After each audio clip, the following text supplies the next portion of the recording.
welcome back to Gay Fat Friend and Friends, the podcast. The podcast for lights, camera, and action in this economy. What? Hi, everybody. I'm your host, Gay Fat Friend, a.k.a. Todd. And joining me, as always, is my teeny tiny, adorable, cutest on the planet husband, Rob. Hello, you're too kind, really. Hi, Robbie. Hi. Welcome to season 2. What? That's how seasons work, right? We did a year's worth of episodes, so now we're just going to start over. Now it's season 2. Sure. We're like a soap opera. If you're watching on YouTube, maybe you'll notice the new set. Oh. Can I speak? I said Mabel. Maybe you'll notice the new fireplace, which is a whole ass room. So I says to Mabel, I says. Can either of us talk? No. What is going on? It is a Sunday, and it's been a very long 24 hours. Seriously, it's been such a long month so far, but like, I feel like we've had such whiplash of emotions in the last day. It's only been 20 days. Why are they doing this to us? Right? Seriously. As you know, we record on Sundays. TikTok was banned for a second and then unbanned. And I'm not going to lie, it was rough. I missed it. It was real hard. There is a muscle where like I want to open TikTok, and so that's been a thing I've been fighting. Well, and of course, like, and today, based on, you know, even just I'm trying to get out of the habit of clicking on Meta products for a couple days. Yeah. At least. And, I accidentally opened Threads and I was like, no, and I closed it before anything loaded. Yeah. I was like, no Meta, no. It's funny how much like muscle memory and routine is involved with TikTok too. Like, I forgot I watch TikTok for at least an hour to 2 hours every night laying in bed before I fall asleep. And so last night I was laying in bed and I was really depressed, and I was trying to scroll on YouTube Shorts because I'm trying not to use Instagram, and I was watching YouTube Shorts, and it just felt wrong. It felt off. Nothing felt correct. But then also it felt like the equivalent of like when you're on a diet and you're like, well, I can have as many carrots as I want. These are delicious. Sure do love these carrots. And it's like, oh, I don't want this. It's not good. I want a cupcake, you know? So, yeah. Well, yeah, it was, well, of course, I started doing panic downloads of Too late, which we've talked about your procrastination in the past. But also, I did not realize the timing of it. And like none of us did. Nobody thought it was going to be shut down by 6 p.m. Well, and I thought literally it was going to be shut down midday on Sunday. So I did not think Saturday was my night to do everything. And then also, and you do talk about me procrastinating. However, the reason why I did not do all of my TikTok downloads was because I decided to just go out and do stuff instead of waiting until later. I decided to actually go do stuff. That's true. So I did stuff I've been putting off for months. Like, I went to stores I've been meaning to go to for a long time. Yeah, you actually ran errands and did things. Yeah, I actually did stuff. And that's why I missed it, which at least I'm glad stuff's back now, so I can actually continue to finish my panic downloads, because I do want to at least make sure that I'm archiving at least some things. Because like TikTok has given us a lot of our common couples vocabulary, but it's also given me a lot of weird new micro niche interests that I never thought I would ever have. And the problem is they exclusively live on TikTok for me. Like, for example, and this is going to be for a handful of people, if you're out there, say hey in the comments, because I'm really curious out there who cares. Floptronica remixes are like my shit on TikTok. I love them. He sends them to me constantly. I can't stop. I love them. I think they're one of the funniest things I've ever heard. And I almost don't want to elaborate, just because it's one of those if you know, you know, kind of things. And if you don't... Well, TikTok's back, so you can check it out. Yeah, well, yeah, look up Floptronica. I'm pretty sure it's specifically only one artist that we're referring to. I could just have a really myopic view of it. But anywho, it's a treat. Whole lot of cupcake. Yeah, and I really, really, really need to go download a bunch of them, especially because they usually are involving other songs, which actually may end up getting copyright flags anyway. So I should download that stuff immediately. Well, the funny thing about Rob is, so I love how like everybody uses social media differently, especially the features within an app. So Rob really uses his favorites folder and his liked folder to go back and re-scroll and watch everything that made him laugh. Like, he actually likes things that he likes. Like, he's not just like pressing the heart because it's a friend of his or he's doing a favor. Any politics there. Yeah, he actually only uses the heart button for things he hearts. And so he will go back and just scroll through his likes folder and rewatch everything that made him giggle that day. And it's so funny because you have the best giggle. Well, but and it seriously is one of those things where it's like, it's such a good greatest hits. And like, honestly, yeah. And I don't just shower the likes where they aren't deserved. And it is a thing where, especially like, months later, if I go back into my likes feed and I just go through it, it kind of takes me back to where I was at the time, but like only the good shit. But then also if I see something where like I've changed my mind or I don't like it anymore, I'm like, oh cool, gone. My likes folder just got that much tighter and that much better. You recurate, right? Like stuff is free to go. Like there's always gonna be some new stuff added to the pile on top, but like the stuff in the bottom, some of it it's almost like the process of cheddaring. Like some of it's gonna get squeezed out. Like it just happens. Well, and what was so cute about it, what was so fun is it was truly a walk down memory lane of like all the things we love and how much fun we've had on this app. Yeah. And especially because I joined in 2020, right? 2019, 2020. And I finally got you hooked on it like 21. Well, I was actually thinking about Were we up here yet? No, I was thinking about why I got involved in it, and it is hilarious because it's especially pertinent given now. But yeah, we talked about how I use my likes. The bookmarky one, what is that? Is that favorites? Yeah. Those I use for like the ultimate repeated jokes that I keep going back to that are like the ultimate comfort jokes or recipes that I want to try. Yeah. Like, and often like once that shit gets saved or I go and find the recipe, that shit gets unfavorited because that was like a to-do list and it needs to make room for the, thinking about Toad with long legs TikToks that like I keep going back to that I just love. So anywho, what got me into TikTok the first time, strangely enough, the first threat of a TikTok ban. That was it. Really? I want to say that was it because I think it was literally when there was like what started the whole, of course, like, what's frustrating about the current situation with TikTok kind of coming back and having a weird little bit of a stink on it is that what started the whole process of the banning was that at the time, then President Trump. Nope, don't say that name. Well, but like the last guy. Sorry, then president was not pleased with the fact that TikTok was used to mobilize to fuck up his attendance for like a Tulsa rally. Yeah. Using it was all the K-pop fans. The K-poppers. And it was so good. It was so good. And like that I think is, and then basically as soon as it started to get threatened that it was going to leave, that's when I suddenly decided to hop on at like, just to sort of get a taste of the last little bit of it, I guess. Yeah. And I loved it. And the fact that it didn't go away was like a weird gift. And then it just became a thing. So I want to say I literally got on during the last near death rattle of it the first time. Yeah.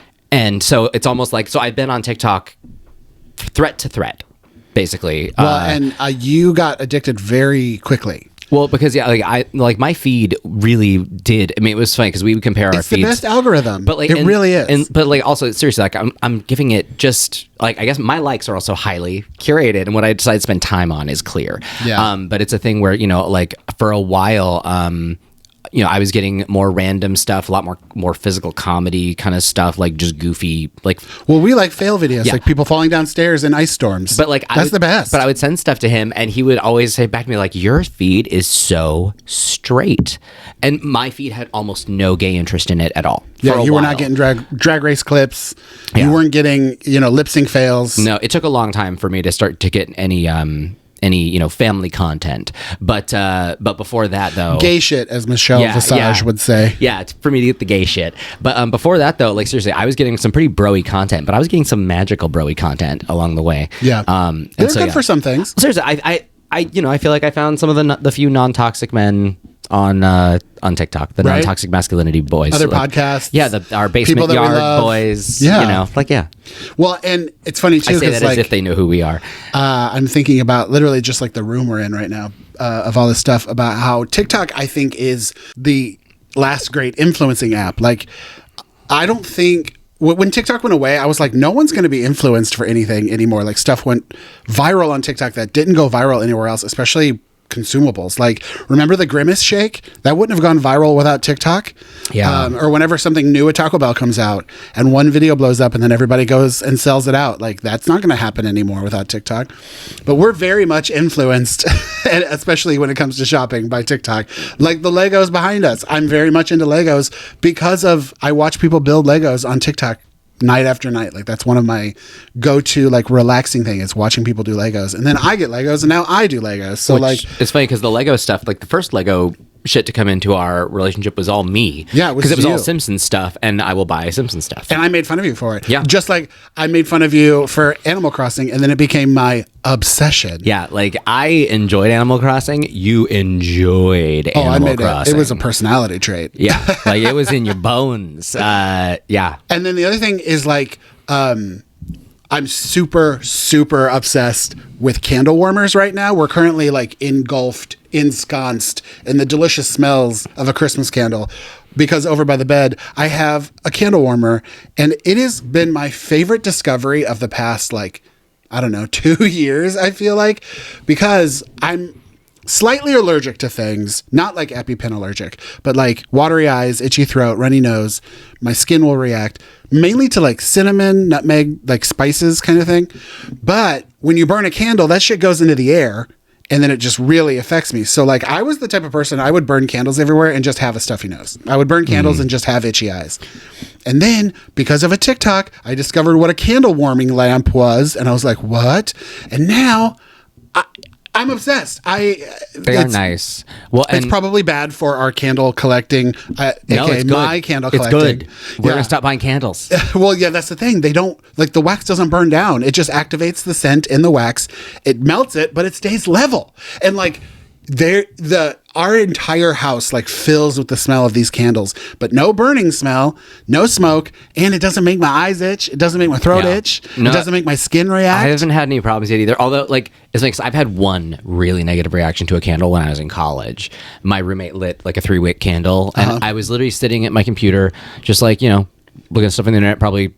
LimeWire at the time, and I was just literally I was sitting there, and all of a sudden I started scratching my stomach like through my shirt, and I was like, okay, and then I started scratching over here, and I was like, I can't do anything on my computer because I'm literally using both of my hands to scratch myself. This is strange.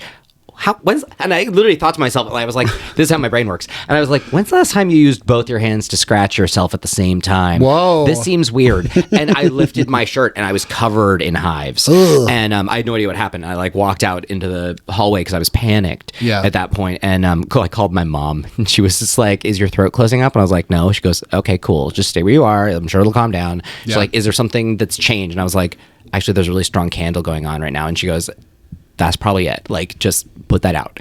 And at least it went away. Who knows what it was? Probably that. But my biggest one is cinnamon and like a couple of spices, but cinnamon the most. And then the second one is eucalyptus. Because I remember, but so far, eucalyptus has only been when I burn it. Now that I have the candle warmer, the eucalyptus doesn't bother me. But we had a eucalyptus candle in LA one time that I burned. And literally, I was just like coughing and sneezing nonstop, and I was like, "What is going on?" Terrible and then I realized koala. it was and then I realized it was the candle, and it was awful.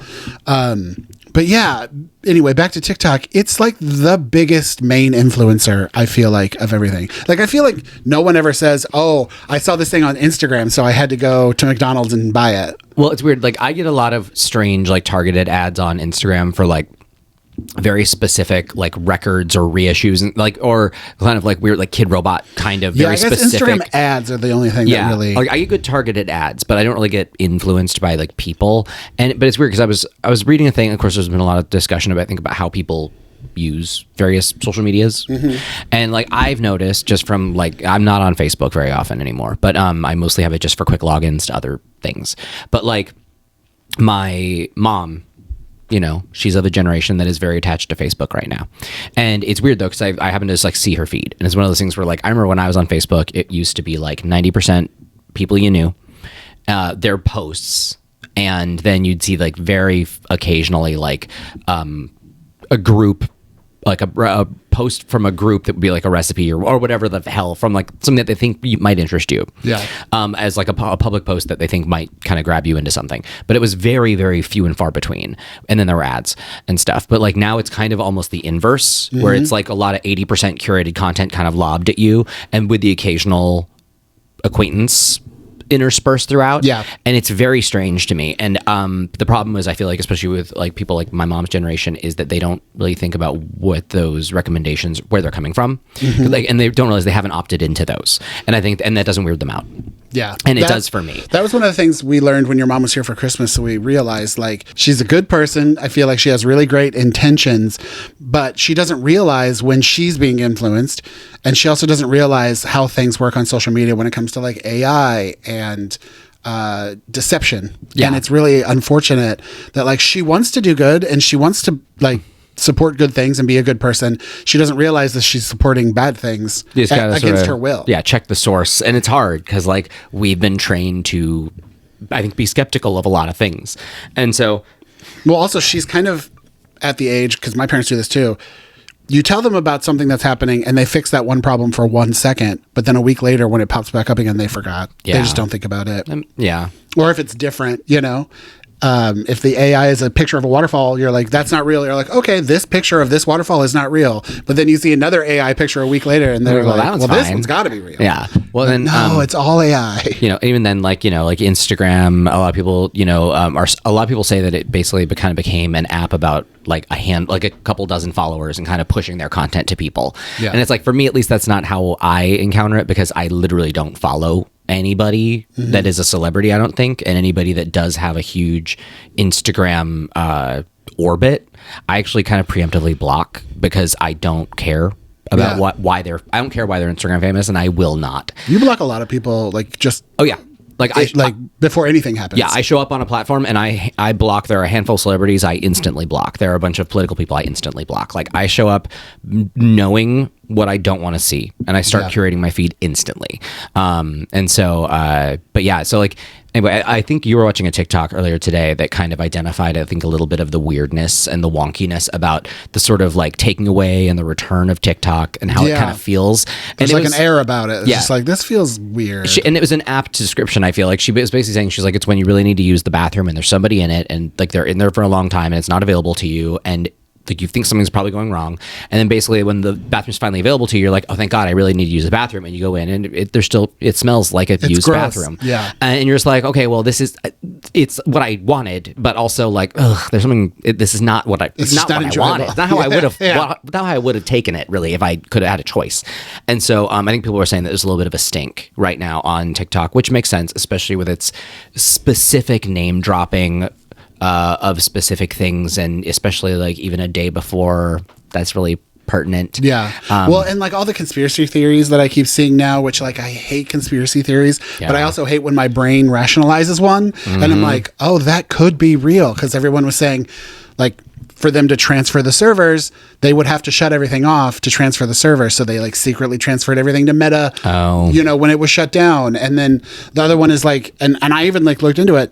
The CEO of TikTok, who had like been posting all this stuff, he took CEO out of his bio. It no longer says CEO of TikTok. He took that out of his bio. And so like, it's just, that's weird. Yeah. That's suspicious. I didn't know any of that stuff. Like yesterday, literally, I told you this, Facebook started a TikTok profile, like a verified Facebook TikTok profile. Yeah, that you yesterday did tell before me. The ban. Yeah. And it was just like, what? And so, yeah, it's just, the whole thing is weird. And even if the next president, like, does do the 90-day extension as opposed to something else, that's just 90 days. And at any point during that 90 days, somebody could file a lawsuit to enforce the ban. And it's all up in the air. And it's so frustrating, especially when, like, you know, it's my job and my income and my career, but also my joy. And like we were talking earlier, it's brought us closer in certain moments, because sometimes we'll sit on the sofa at 8 o'clock at night and we'll both be watching TikTok on our phones, and we'll just text each other funny videos and we'll laugh at each other and we get new things to quote, and we're just goofy and it's fun, you know? Parallel, parallel play was what they call it or whatever. Whoa. Yeah, no, it's weird. It's a weird phrase, but like I want to say sounds like something in a Grindr bio. Right. But that's I want to say it's like parallel, you know, it's us just parallel existing and kind of tapping into each other every now and then. Yeah. And it's super fun. And yeah, so at least I'm going to use this as an extra time gift to finish my downloads and get in there. Because seriously, everyone who doesn't have save video enabled on your videos, I'm enjoying rewatching your videos in real time to screen capture them, but save video would save me a lot of time. Let people download your videos. Seriously, it doesn't matter. It would save me so much time. But I am enjoying them again. So thank you. And if I'm not, they're getting unliked. So I'm sorry. Yeah. It does feel like we've got some kind of weird like reprieve from the governor right before we were heading to the to the electric chair. Yeah. It's just this weird limbo state because this is our lives now. Sorry. We like an app that was given to us for years and got us through the pandemic and brought us globally closer to everyone around the world. Well, I will say that like TikTok seriously was, I never thought about it, but it was like one of the apps that really made monetization available to basically everybody. Yeah. Like, because I feel it's like not hard to get into the creator rewards program. Yeah, because I feel like Instagram takes some time. Twitch is extremely, like, I find it to be, I mean, I'm not trying to do it, but like I feel like to actually become a partner where you can really truly like get into it is hard because you have to maintain a certain amount of followers for a certain amount of hours or viewers per hour. Well, I'm trying to get monetized on YouTube, and it is the criteria to get monetized on YouTube is so much more work and so much more. What is it when you like hit a level? It's so much just more. There's higher scrutiny.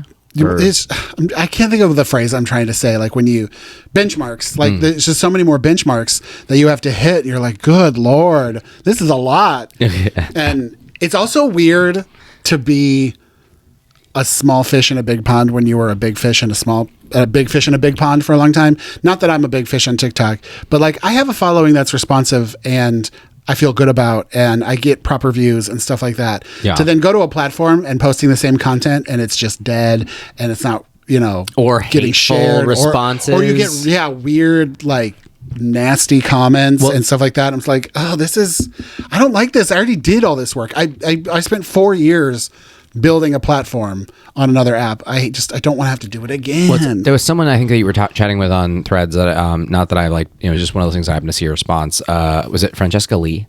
Yeah. Love her. Yeah. And I want to say she did a really thoughtful take on like why you can't just slide over into YouTube Shorts and just be when happy.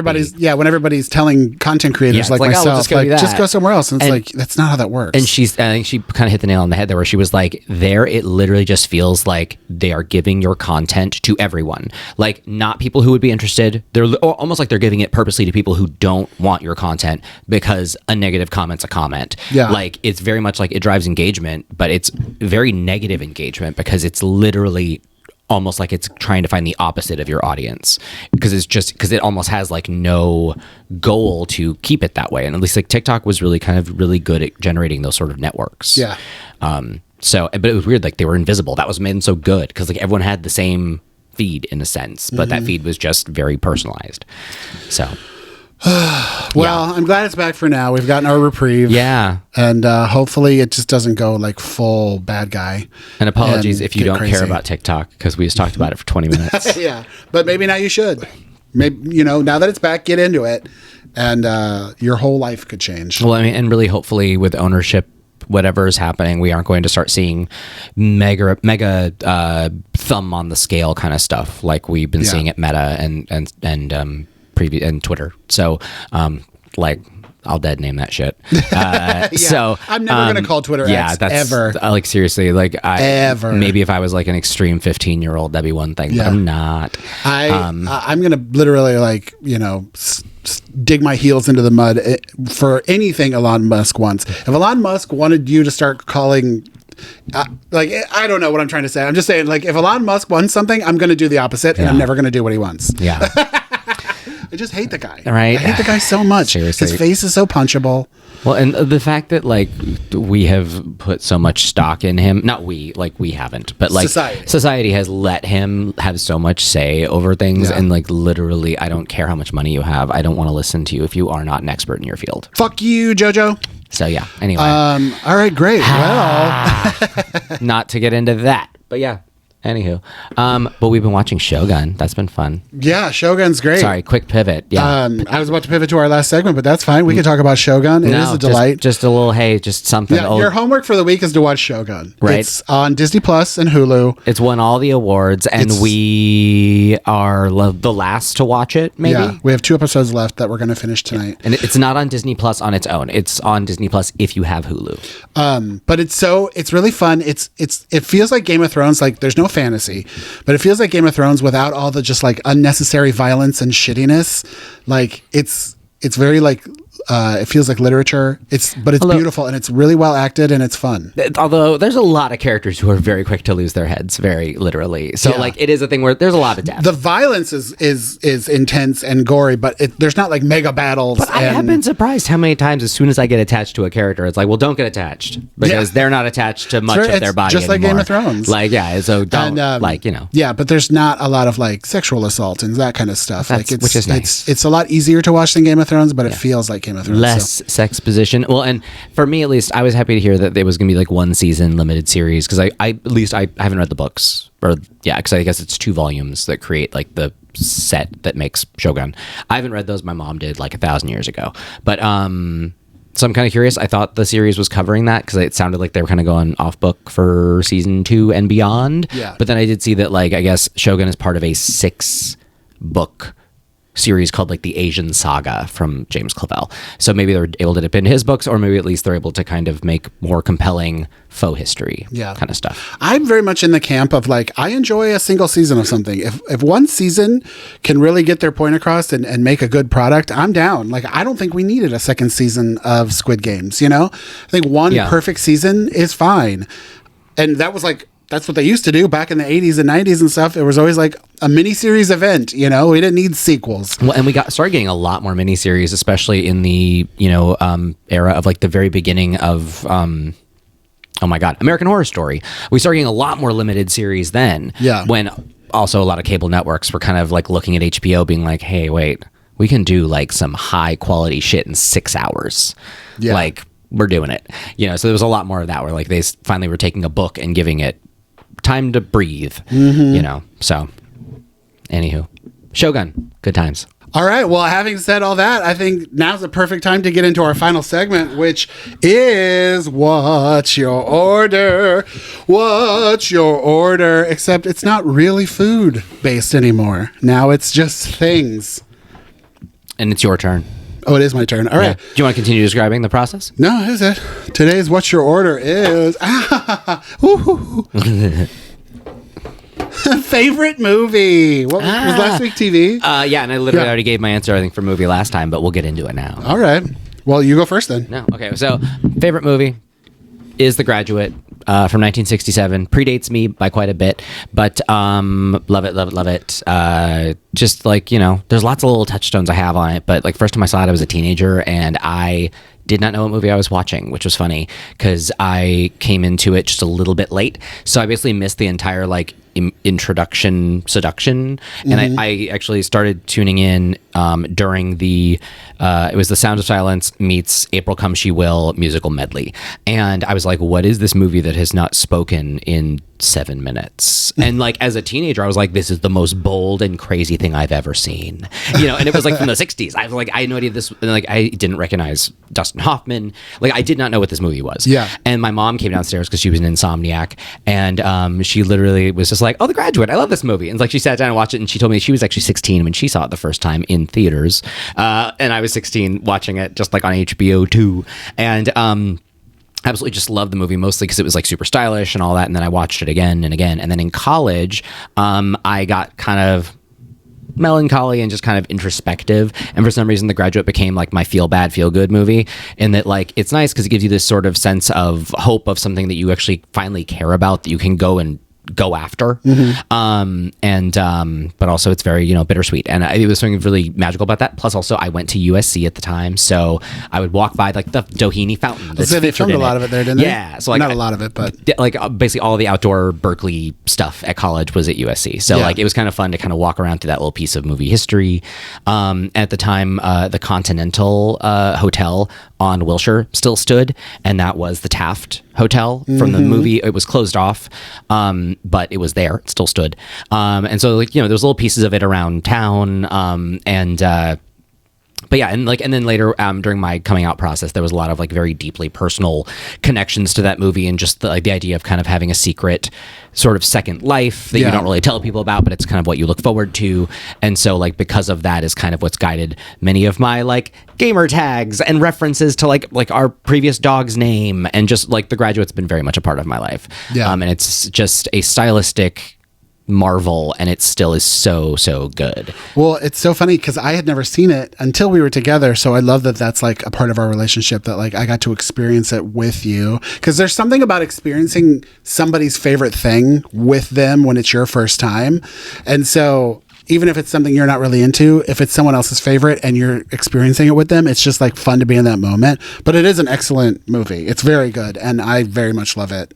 Well, and there's so much crazy lore in there, and that, like, you know, Dustin Hoffman is 10 years older than his character is, and Anne Bancroft is only like 5 years younger than her character is. So there's like a 5-year age difference between the two of them. Yeah. And they're meant to be, you know, generational differences. And like the main character was supposed to be played by Robert Redford, which I love alternate casting like that. Seriously, like I can't imagine siding with him. Like, well, because like even in the book, actually, I read the book as well. He's like all-American, like blonde surfer boy, blonde hair, blue-eyed, tall, beautiful. Like he's not Dustin Hoffman. He's a harder character to have sympathy for. Mm-hmm. And Dustin Hoffman makes him much more humble and just kind of very cute in a way. Like it makes him a little bit more juvenile in a way too. Yeah. But anywho, but yeah. Well, and what's funny about that too is that like I had never seen the movie until you, but I had seen the Broadway play. Oh yeah, which I saw it in London, but with Jerry Hall. Yes. And Jason Biggs, yeah, and Alicia Silverstone, yeah, Alicia Silverstone, yes, and yeah, it's so funny that I had seen the play, and the play was like amazing, and now that I know the movie so well, like seeing how they did the play it was a really interesting production, and they should do it again. They should bring it back. Well, of course, and we talked about how like I'd seen the ending of the Graduate parodied so many times, in so many different places, even like the Simpsons season, Wayne's World, even Simpsons season 2 when Dustin Hoffman was a guest voice, not using his real name in the episode Lisa Substitute. There's a full-on parody where Mrs. Krabappel, you're trying to seduce me, and it has her laughing and rotating her legs are crossed, like the leg arch, but yeah, it has her like laughing and rotating her earring just like Anne Bancroft. Mm-hmm. Like it's so good, and like, but you know, as a kid, no idea, and you know, well, and I love too that we've been to like filming locations, like that one time on the way home from Palm Springs. Yeah, when we went to the church and was it Laverne? Yeah, and got photos, and I did ruin choir practice. We recreated. Because it's got that big glass balcony, just like in the movie. Yeah, and it is open. And I was able to just get in there. And it's a storage, like they just use it for storage because it's not like an actual balcony where people watch church. Yeah. So there was just like storage, but like we just went in and went upstairs, and Rob like faked banging on the glass, and I took his picture. But yeah, there was a choir practice happening downstairs, and they all looked up at us, and we were like, we gotta go. And we but I'm sure I'm not the first to do that, and I will not be the last. So and I did not bang on the glass at all because like I literally mimed it like I was trying to, but like I know we were just like, we got to get the picture fast. Run. Also, I know that like in the movie, he does the super wide arm. It's on YouTube if you're looking at me. The super wide arm bang, which looks really unnatural, was because they said you can't bang on it super hard like you want to because the glass will likely fall. Because it is glass. Yeah, they're like, it may either break or fall. It's not meant to have that kind of force applied to it. Yeah. So he had to do like this sort of like wide knock that he does to because of the glass safety. That was a fun time. So because I was like, I'm not even going to touch the glass, but I will do my moment. I love going to locations from movies and practical sets and stuff. Like that's always just been a big thing in my life. Like I remember the first time I saw a screen used movie prop when I was a kid when we went to Universal Studios and they had like one of the cars from Jurassic Park, and I was like, this was in the movie. Oh, the first time I saw a foam rock at Universal, I was like, that looks so real. Like that, you know. Yeah. But that was a really fun movie set to visit. And have you gotten to see The Graduate? We've seen it in theaters together at this point, haven't we? When ArcLight did like a midnight or something. Because I've seen it in theaters, I think like 3 times at this point, but I know I've taken you at least once. So and that was fun. Yeah. Anywho, so nice. What's your favorite movie? Well, so ultimately, like I always think about this because like Letterboxd does that like red carpet favorite movie thing, and so of course I've thought of my answer. And I think when celebrities are like, oh, Letterboxd, oh, I've been waiting for this. Oh, what am I going to say? And I'm like, you know what you're going to say. Yeah. Anyway, my number one favorite movie of all time is Wizard of Oz for like a million reasons. But it's just, it's truly one of the best made movies of all time, especially taking into consideration how much special effects and Technicolor and everything had to be used for the first time. Yeah. And obviously there were 0 computers and no digital special effects and stuff like that. So the fact that they made that movie when they did, and it still kind of blows my mind sometimes. And I'm like, oh my God, this movie was, is almost 100 years old. Like, that's insane to me. Just the fact that the bulk of that movie is in such a difficult color treatment thing. And when you learn like how they did the transition from sepia black and white to color, is that they literally just painted everything sepia black and white and then transitioned through the door, and you're like, that's so genius. And it totally worked, and you don't even catch it. Or the asbestos snow. The asbestos snow, the mercury silver paint on the Tin Man. Oh, jeez. Yeah, all that stuff. But the green paint on the witch was also toxic, I think. Jesus. There was something else. But yeah, so growing up in the middle of the woods in Missouri, all we had was a Laserdisc player. Like, we didn't even have a VCR. We had Laserdiscs, but like the kind you push in and then pull out. It's not like a giant CD. You never actually get to see the disc. Oh. It's the machine where you like push in the giant disc cartridge and then it pulls out. Anyway, Wizard of Oz was one of the only movies we had. So that and like Winnie the Pooh and Alice in Wonderland, I watched over and over and over as a child until we finally got a VCR. Because we also only had antennas. So we had like PBS and NBC. Like, we didn't have any TV to watch. So I would just watch Wizard of Oz over and over and over again. And it was such an escape. And it was just so beautiful. And the colors. Oh, the colors of the Wizard of Oz. It's just so beautiful and vibrant. And also, Judy Garland is perfection. And I have Liza tattooed on my arm. So I'm going to get a Judy Garland tattoo / Wizard of Oz tattoo one day, maybe. But yeah, we do live in the Emerald City now. Right now we live in the Emerald City, which is funny. Yeah, that's totally unintentional, but it worked out. Yeah, and I just recently got all of the books. I'm excited to finally, in my 40s, read all of the Wizard of Oz books, which I'm sure they're going to be pretty quick reads. I mean, they are, like, I don't want to say they are for children, but they are basically, they're not necessarily adult They're fiction. Also illustrated. Hey, yeah, like, so it's pretty large print, I'm pretty sure. I'm excited to see, like, how the original book was, Yeah. Because I know a lot of stuff changed, because, like, the witch is not green in the books, and the slippers are silver, and all that stuff. So, because I will say, I've actually been really enjoying, just as part of, like, I know a lot of people really dislike reading a book and then seeing the movie. I really enjoy seeing like the art of the adaptation and the difference of stuff and how it's handled. And so I've been really enjoying, like, as soon as I read the book, I'm seeking out if there is a movie of it. Like, I know I just finished reading Stephen King's Skeleton Crew, and like I have a list of like the Tales from the Dark Side episode that was based on it, and then a movie that was based on another one, and like The Monkey's coming out next month, and there's a animated short from Creepshow season 2 from Shudder. Like, I've got my finger on this pulse, because I'm going to watch every adaptation I can. If I've read the book, if I read the source and I didn't hate it, and even then if I did hate it, maybe the adaptation will be better. Who knows? Like, it's happened. There have been adaptations that have improved upon the book. Well, I've never really cared about like book versus movie. And the first time I actually like had read the books and then saw the movie was all the Harry Potters. And that was the first time I was like, oh, they changed a lot. Like, they left out a lot. Well, and it's funny because like on that, it's like, but my favorite book is my least favorite movie, because it is the one that they botched. I felt the hardest. Yeah. And then it's the one thing it's the one that should have been 2 movies and they made it 1, and it was just rushed. 4. I was going to say 4. Goblet of Fire was like the most wonderful book experience. It was so well paced, and it was such a rushed book. But meanwhile, though, like, I know a lot of people's favorites was book 3, and movie 3 was where they did a huge diversion from the book for movie sake, and that was where I was like, oh, the movie series has got legs if they're going to do shit like this. Which book is the one with the elf society that Hermione starts with Dobby? Spew? Yeah. That's when I was like, oh, they left out that entire storyline, and it really changes the whole house elf narrative. I don't even remember when Spew shows up. I think Spew might have been in 4, because Dobby helps Harry during the Triwizard Tournament. Yeah. But like, I'm very curious to see if the HBO TV show just covers all that now, which I'm sure they will. Yeah. If you're going to turn something into a TV show, you're going to pull from every corner you can. Yeah, I imagine. I feel like. And at least, I mean, I probably won't watch it, but like, I'm curious how they would handle that as well. But yeah, I will have to figure out a way to steal it. But yeah, no, but it's interesting, at least, because like, when I was in college, even like one of the things in like our film class was adaptation, and like, so we watched Wonder Boys and read the book, and they're both great. And but like the choices that were made from the movie, some of them feel kind of strange, but they actually make a ton of sense if you really think about, like, you got 2 hours with these people. Like Yeah. you don't get to do what the book did. Like Yeah. you gotta do broad strokes, and you gotta keep your main character with. Like normally you can lose them a little bit in the book, but you get them back. You don't have that kind of character growth here. Like Yeah. you gotta keep them on your side. And so it was interesting to kind of like see that. So I've been enjoying that. Yeah. So I'm curious to see how the books can compare to Wizard of Oz. Yeah, I'm excited too.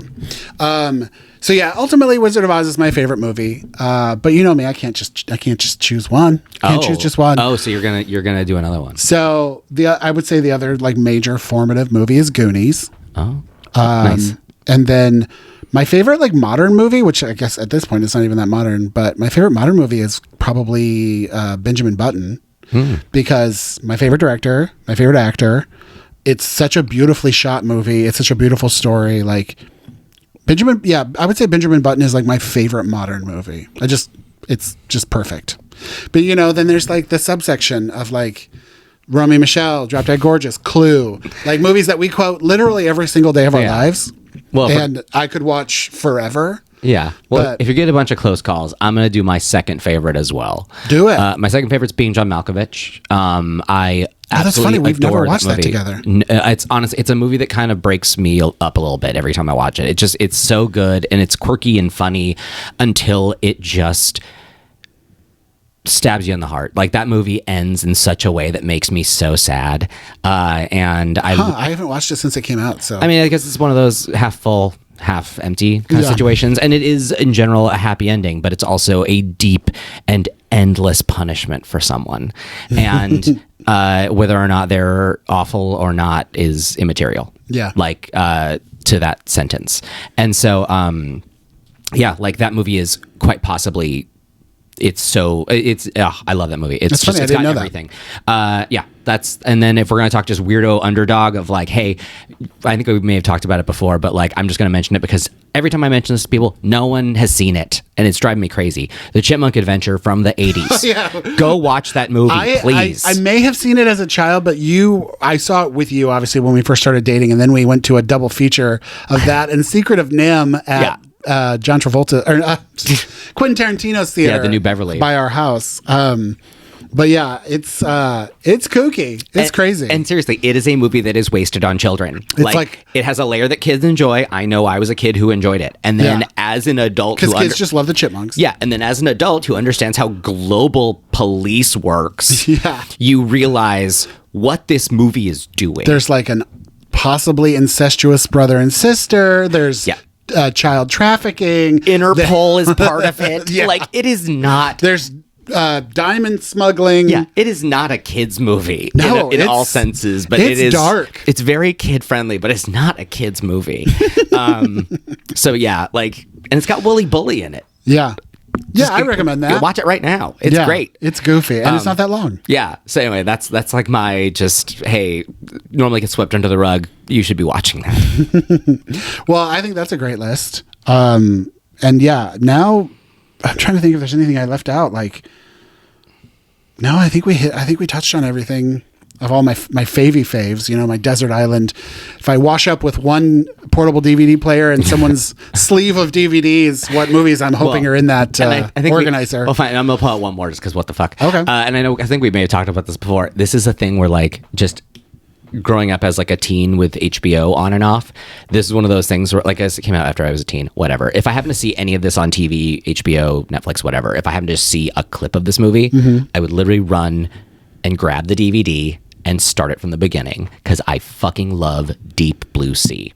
That movie is It's so bad. And it is one of my favorite movies So bad. ever. It's getting a 4K re-release in March. I'm so excited. Nerd. Rennie Harlan's finest work. I love it, love it, love it, love it, love it. Holy shit. Wow. Deepest, I'm trying to bluest, think. my head is like a shark's fin. Like, do I have a guilty pleasure trash movie? Now, I mean, if we're just going to talk about like, our favorite bad movies, I don't know. I can't think of. Obviously, like I love a lot of movies that were, critically panned, like Hocus Pocus. That's a huge one for me. Showgirls. But yeah, Showgirls. I could watch Showgirls, and it's bad, but it's not a guilty pleasure bad. No, there's still a lot of actually really upsetting It's not a drama. Deep Blue Sea bad. There's a lot of upsetting drama in Showgirls still, and but Deep Blue Sea is just fun.